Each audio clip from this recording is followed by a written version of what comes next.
I just assume anyone I haven't seen in a while has passed on or gave up and moved to Palm Beach. How much do we want to see the COVID-19 pandemic reflected in our films and TV shows? Should stories be helping us process, or just letting us enjoy a much-needed escape? As movies and shows have had to decide whether or how to portray COVID in near real time, we've seen a range of approaches. Some have dramatized it as a featured plot point, leaning into the pandemic as a way to tell cathartic stories of strength and resilience. So far, we have enough ventilators. Oh, what about PPE for the staff? We are reusing what we have, but we need more. Others are integrating it into stories as everyday reality, almost background noise, or an increasingly regular feeling part of our world. Hey, Kendall, what can I do you for? Back up, keep your distance. Some act like the pandemic is over, briefly referring to it in past tense. Remember when we had to legally stand 6 feet apart from one another? Yeah, I miss it. Or perhaps looking at its long-term effects. Some take a horrific or apocalyptic worst-case scenario, where COVID or another deadly disease ushers in the end of the world as we knew it. It can be a framing device, as characters who are stuck inside struggle to connect over Zoom. So what do you do? Sorry? And many of today's most popular films and shows have decided that what people want most is COVID escapism, a world where the pandemic never happened and never will. Even when COVID isn't mentioned, the consequences of the pandemic are visible in how it's delayed and altered productions. Have you noticed how many fewer crowd shots or large group scenes there are now? And countless narratives are full of contemporary themes of isolation, loss, or a world that's generally breaking down. Overall, as the pandemic moves toward becoming endemic, COVID on screen has largely evolved from sci-fi threat to ongoing, even banal, everyday life. Here's our take on the various ways of dramatizing COVID and how film and TV are normalizing pandemic life on screen. He's a COVID hoarder. Look at this, John Hamm. First responders could have used all of that stuff.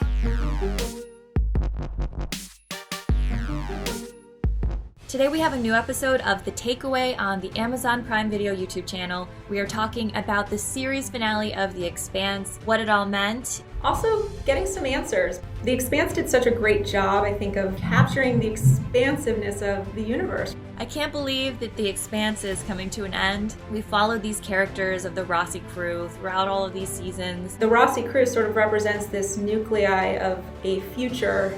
Everyone has something different to offer and add. Meanwhile, there are these developments happening in a place nobody's paying attention to, and it's going to dictate so much of the future. There's so much to talk about, all these mysteries of the proto-molecule. Who was the ancient civilization that created this proto-molecule, and who were these unknown aggressors that destroyed that civilization? The universe in The Expanse is so interesting because it's such a mix of utopia and dystopia. But it's done in this way that is immersive, it's really enjoyable science fiction, but it's also very recognizable and plausible. The Expanse really tackled a lot of the big geopolitical questions that we face today. It's got so many of our class and economic conflicts. It channels our feelings of global crisis, but it does it through this exciting, mysterious story. So check out our newest episode of The Takeaway on the Amazon Prime Video YouTube channel on the series finale of The Expanse.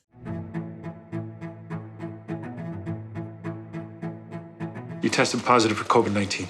Don't stop at the store, just go home, stay home, try not to infect anyone else. Maybe you should put your mask back on.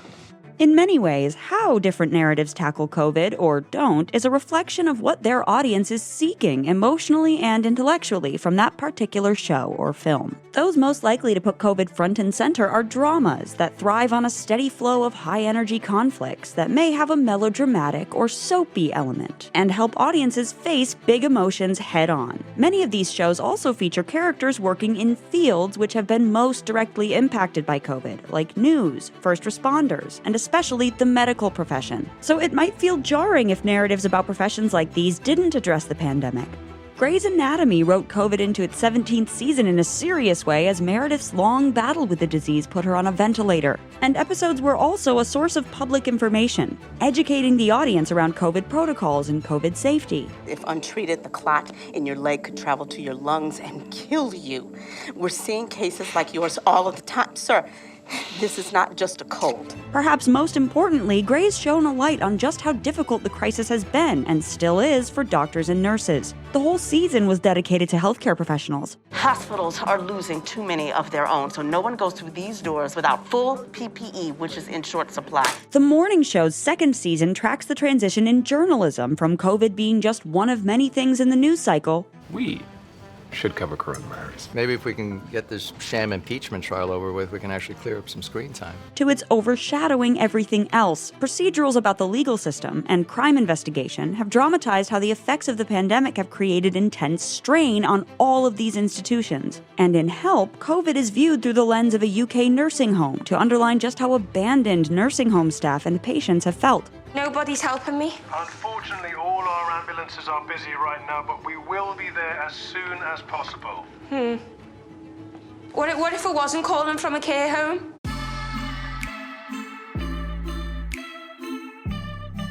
As the pandemic continues on, more films and TV shows are portraying it less as intense drama and more as just a facet of everyday reality, showing how life finds a way to go on around the pandemic. On the domestic front, This Is Us has processed how middle-class families are adjusting as the challenges of the pandemic intersect with the ordinary life challenges people still have to navigate.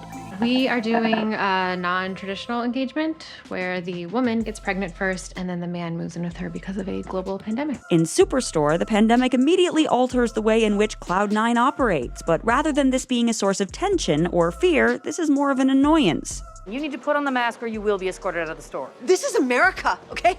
I have rights. On Shameless's final season, the characters are wearing masks and expecting more lockdowns, but they don't have much time to worry about getting sick because they're reeling from the economic impact of the virus on their already precarious livelihoods. It's an approach in line with Shameless's overall focus on how a crisis like this disproportionately affects poor people. My doctoral dissertation is on neighborhoods in transition due to the economic displacement caused by the pandemic. You come to the right place. Lots of economic displacement and transition going on around here. The Connors takes a similar approach. Let's just be happy we're working. Easier said than done. For much of Shameless and others, COVID mostly becomes part of the background setting, like in Betty, a show about young female skaters whose season 2 continues as usual, but with everyone wearing masks. In other examples, COVID's sort of there, sort of not presence is so subtle you could easily miss it. Hey, you want to get Thai from Geezy?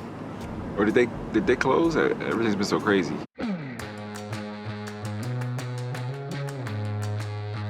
Sherry had to post an apology video in August 2020 after it was discovered that she had a massive party while the rest of us were home clutching hand sanitizer. We're far from living in a post-COVID world, but a number of shows are already acting like it's over. These post-COVID stories provide us the greatest wish fulfillment, allowing us to look to a future where it's over for good, or has been so majorly tamed that it's only a passing casual reference. Hey, do you know Corey in Theta? Yeah, Nico got COVID from him. Why? Well, according to my boyfriend, he has a huge crush on you. In the Sex and the City reboot, and just like that, social distancing is briefly mentioned in the very first lines. Do we hug or bump elbows? But isn't present apart from Carrie unearthing a vaccine card in Big's wallet and an occasional line looking back. I am drinking too much. Yes. We all were in the pandemic, and I just kept going. In this show and in the reboot of Gossip Girl, New York is as busy as ever, with no masks in sight, and the virus is a memory. You know, you're not normally this excited for the first day of school. Well, it's better than being stuck in here for another year. No shit. Curb Your Enthusiasm similarly features plots that remember COVID, while no one in LA is wearing a mask. Purell? How about that? I'm not a Purell hoarder. Remember the pandemic, the hoarders? Nasty people. The choice to acknowledge COVID feels true to these shows' spirit because they exist mostly in our actual world. Trump has really ruined it for all Don Juniors, hasn't he? I would not want that as my name. But they inhabit a slightly alternate reality where the initial introduction of the vaccine seems to have ended the virus as a serious threat, as some perhaps felt could be possible around mid-2021. Meanwhile, having actors go maskless seems largely a practical and dramatic solution because it's much harder to create engaging scenes with actors' facial expressions covered. That's why the characters in Shameless are constantly pulling down their masks to say something. Mask up, Tammy. Well, how's she supposed to see how pissed I am if she can't see my face? Still, even in post-pandemic worlds, the virus has often left a mark. Carrie Bradshaw may not have lost anyone to COVID, but she's grieving 2 key characters from her original series, and some of these post-COVID stories explore lasting social ramifications of the pandemic. In You's suburban 3rd season, it's implied that COVID is either over or at least has stopped being a concern for the wealthy elite. Rumor was the whole neighborhood got their hands on a secret vaccine manufactured for the Queen of England and were thus immune to COVID. But an ostensibly sweet religious man is attacked and kidnapped because he's an anti-vaxxer. We just don't believe in subjecting kids to toxic injections they don't need to fight things their bodies were created to fight. Adding anti-vaxxers into You's group of victims plays into how the pandemic has intensified divisions and moral judgment between portions of our society who loosely fall along the line between vaxxed and anti-vax. Don't forget to toast the apocalypse. All unauthorized citizens must stay indoors. In the early days of COVID, pandemic-themed films like Contagion and Outbreak got a second life. Our best defense has been social distancing. And the mobile game Plague Inc., in which users play as a plague trying to end humanity before a vaccine can be developed, shot to the top of download charts. People at this time were seeking immersion, a way to safely confront and live out their worst fears. People can be contagious without even having symptoms. The Guardian's Charles Bramesco argued it was a form of emergency preparedness for the mind. But for many, the desire to watch COVID-esque apocalypses waned quickly. One of the first films to deal with the pandemic directly was Songbird, released on Amazon in December 2020, which portrays a nightmarish dystopian future in which COVID has gotten out of control. Is it as bad as it seems out there? It's worse. It's way worse. It got 9% on Rotten Tomatoes. Some news stories have continued to deal with more apocalyptic scenarios, but those that are more successful at saying something tend to refer to COVID itself more metaphorically. I don't want to do the math, but the aggressive nature of this is likely to significantly reduce the population. In How It Ends, a woman and her inner child navigate their last day on Earth before an asteroid strikes. Rather than leaning into the horror, How It Ends instead suggests these challenging times can be an opportunity for internal reset, reflection, and growth. All your life, you've been licking your f***ing wounds. You haven't realized that I'm the biggest wound of all. Station 11, adapted from a pre-pandemic 2014 novel, supposedly shot its first 2 episodes before the pandemic hit. Do you know about this flu? What, that thing in Asia? And while it clearly integrates aspects of our pandemic, How close are you to that person? Is she within 6 feet? its far deadlier flu is really set up for a story about a future world of survivors that looks very different to what we know. There's no before.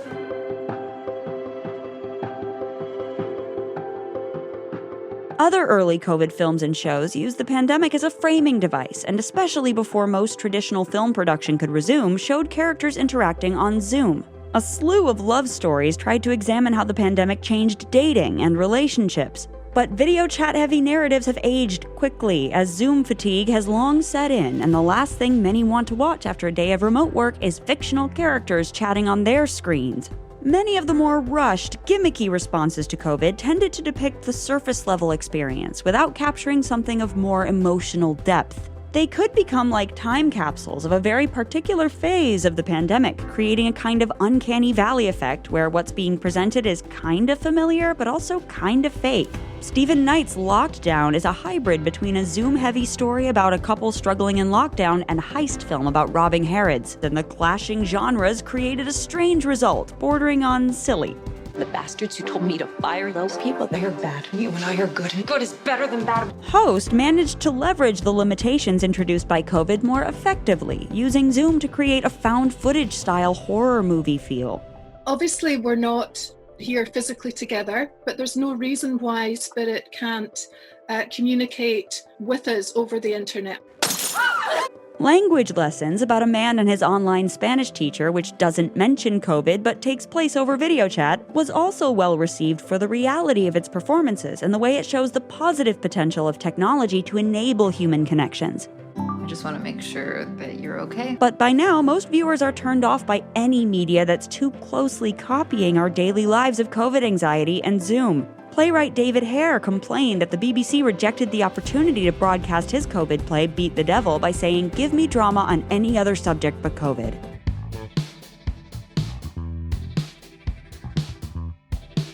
As we all battle with pandemic fatigue, more and more people use film and shows to escape thoughts of COVID. Even from the start, crazes over shows like Tiger King allowed people to shut off from the news, and throughout 2020 and 2021, many of the most popular hits were as far away from COVID as you could get. Whether viewers returned to older comfort food binges, stories conveniently set in another time period, fantastical worlds, or just thrills removed from everyday reality. Escapism works particularly well with fantasy or period narratives, but many realistic narratives too charge on ignoring the pandemic, setting themselves just before the pandemic in an assumed alternate world without the pandemic, or being non-specific about their timeline as a way to sidestep the issue. Still, even those that seem totally non-COVID related may reflect some of the brutality and suffering we're all facing, or speak to contemporary feelings of isolation, burnout, and grief. What is grief?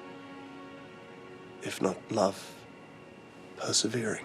With Bo Burnham's Inside, COVID is the catalyst and the context for the comedian filming his comedy special by himself in a room. Can one be funny when stuck in a room? But thematically, the special explores a broader millennial angst, the mental health struggles many are facing right now, and the question of whether things like the individual pursuits we fixate on even matter at all when we're facing such existential problems as a society. With That Funny Feeling, itself a kind of 21st century we didn't start the fire, Burnham contemplates the global strangeness of the world today, of which COVID is one part. The backlash to the thing that's just begun. And sings pessimistically that it'll be over soon. The Guilty is similarly about modern isolation, even though COVID's never mentioned, but the whole film takes place with Jake Gyllenhaal's LAPD cop Joe Baylor in front of a computer screen predominantly conversing with people over the phone.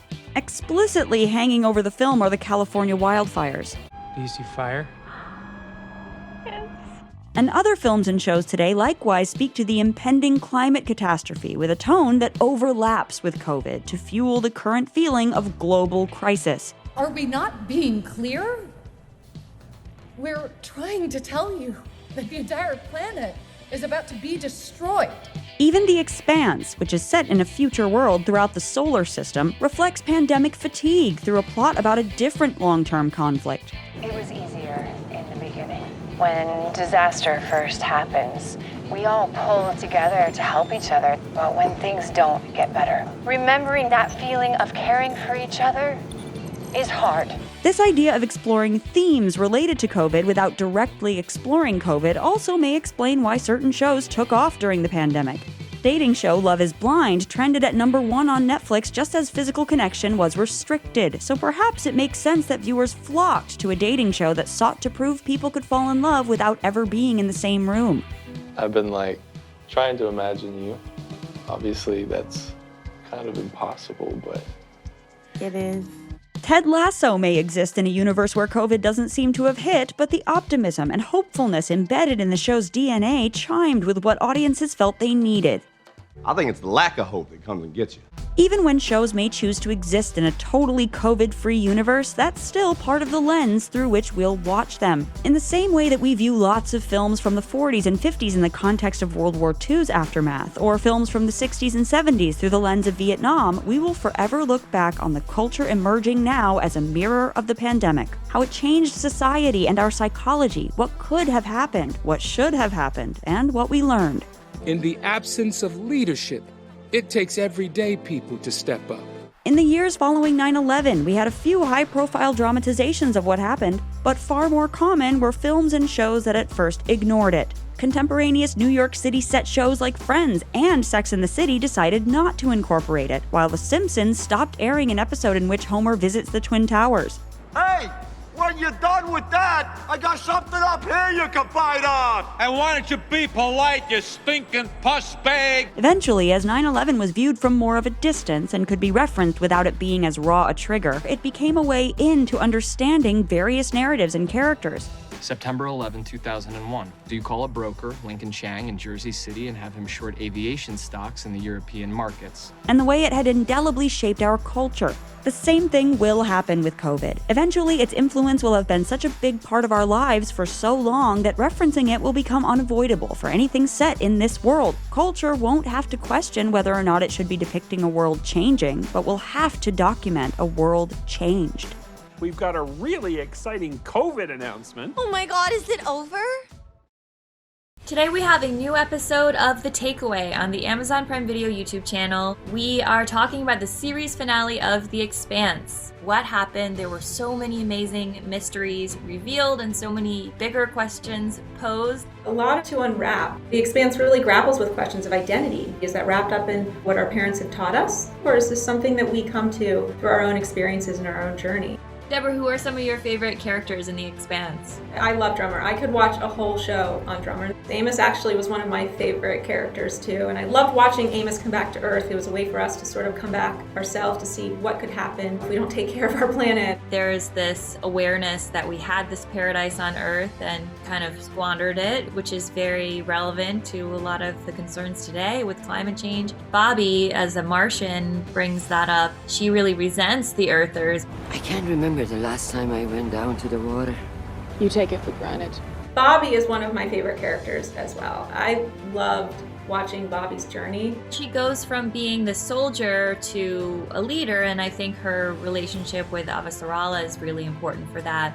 Love Avasarala, as well as her accessories. I love that she's dealing with these crises, but she just always looks immaculate. She has so much wisdom. It doesn't always mean that she makes the right choices. She's trying to do the right thing, but that's complicated, and I think the season captures that. The Expanse did a really great job of teeing up these questions for us and thinking, what would we do? How would we govern? How can we make this world more livable? So watch our new episode of The Takeaway on the Amazon Prime Video YouTube channel on the series finale of The Expanse.